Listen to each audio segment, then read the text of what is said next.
Hello friends, I am Shilpa and you are watching my channel Study Mentor Shilpa okay.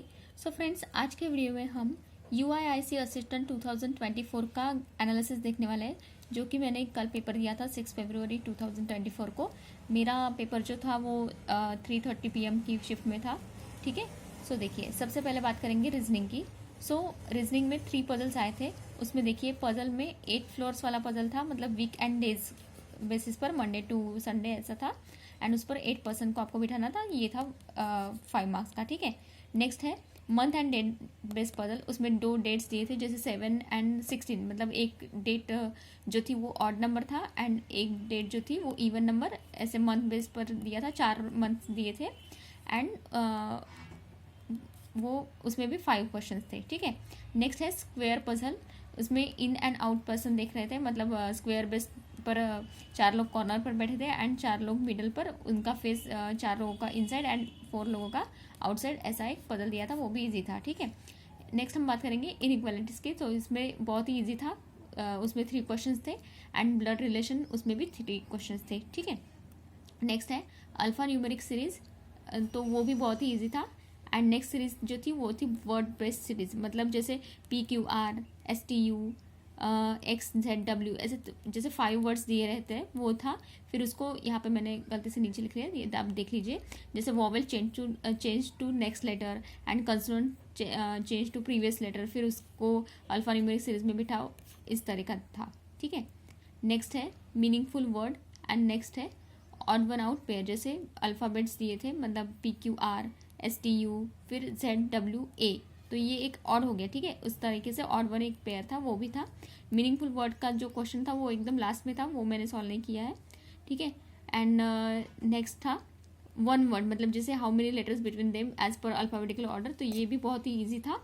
तो overall जो inequalities sorry reasoning की बात करेंगे तो वो बहुत ही ईजी लेवल था, एकदम क्लर्क लेवल था। ठीक है, मतलब जैसे RRB के एग्जाम्स होते हैं वैसे क्लर्क लेवल एकदम इजी था। नेक्स्ट हम बात करेंगे क्वांट की। तो क्वांट में देखिए table DI and bar graph, ये 2 DI दिए थे, तो वो भी 5 क्वेश्चंस का था, तो वो भी बहुत इजी था। टेबल DI में स्टूडेंट्स एंड टीचर्स दिए थे एंड बार ग्राफ में सोल्ड आइटम्स ऐसे कुछ था, वो 5 मतलब ABCDE, तो 5 शॉप्स ऐसे कुछ तो भी था, वो मुझे ध्यान में नहीं है, लेकिन ये बहुत ही इजी था। इसमें जो था एक क्वेश्चन थोड़ा सा डिफिकल्ट, मतलब लेंदी था, डिफिकल्ट नहीं बोल सकते हम, लेंदी था, तो वो एक क्वेश्चन मैंने स्किप कर दिया क्योंकि मुझे टाइम वेस्ट नहीं करना था उस पर। फिर नेक्स्ट है सिंप्लीफिकेशन, तो उसमें 12 से 15 क्वेश्चन थे, ये बहुत ही इजी थे, मतलब simple addition subtraction multiplication percentage, बहुत ही इजी था। ठीक है, नंबर सीरीज भी इजी थी, लेकिन एक था उसमें पॉइंट वाला, वो किसी का भी शायद नहीं आया, जो भी टॉपर्स होंगे उनका ही आया है शायद आंसर। तो वो उसमें क्या था कि परसेंटेज बेस्ड डिफरेंस ऐसे कुछ था। ठीक है, तो वो नंबर सीरीज में भी 5 क्वेश्चन थे। अर्थमेटिक बहुत ही इजी था एंड मतलब उसमें percentage, age, mixture, average, SICR उस पर आधारित क्वेश्चन थे। तो वो ओवरऑल ये भी क्वेश्चन, मतलब RRB PO का जो प्री लेवल का एग्जाम रहता है उस तरीके से क्वेश्चन उसमें थे। ठीक है, मतलब ओवरऑल पॉइंट भी अच्छा था।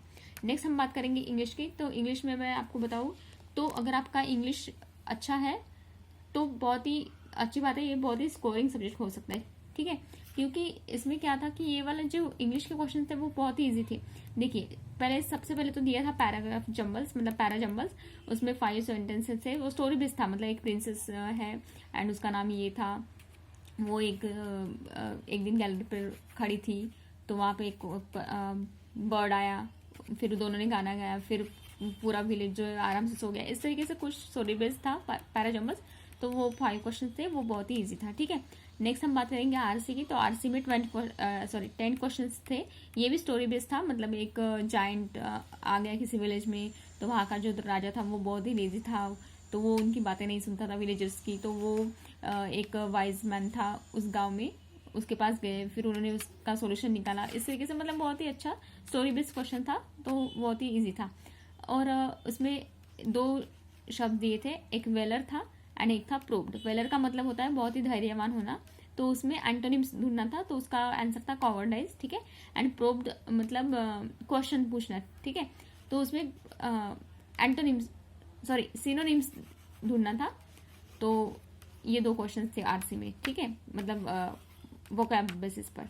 नेक्स्ट हम बात करेंगे सेंटेंस रीअरेंजमेंट की, तो वो बहुत ही छोटे छोटे थे, तो वो भी आसानी से बन गया। नेक्स्ट हम बात करेंगे क्लोज टेस्ट की, तो क्लोज टेस्ट में ऐसा वो भी अच्छा था, स्टोरी बेस्ड टाइप। मतलब एक लड़की रहती है, वो एक कैफे में बैठी रहती है, ड्राइंग निकालते समय उसको एक पर्सन आके मिलते हैं, वो बोलते हैं कि मैं आपकी कोई हेल्प नहीं कर सकता, लेकिन आपकी जो पेंटिंग्स है वो मैं अपने आर्ट गैलरी में लगाऊंगा, तो उसका ड्रीम कम ट्रू, ऐसा एक सिचुएशन होता है उसके लिए। मतलब वो भी बहुत इजी था, ठीक है। एंड फिर था मिसस्पेल्ड वर्ड, जिसमें एरर फाइंड करना था, स्पेलिंग मिस्टेक वगैरह, वो अब मुझे ध्यान नहीं है, ठीक है। वो 5 क्वेश्चन थे। एंड वर्ड यूजेस में फाइंड एंड फोर्ज, ये 2 मुझे वर्ड्स याद है।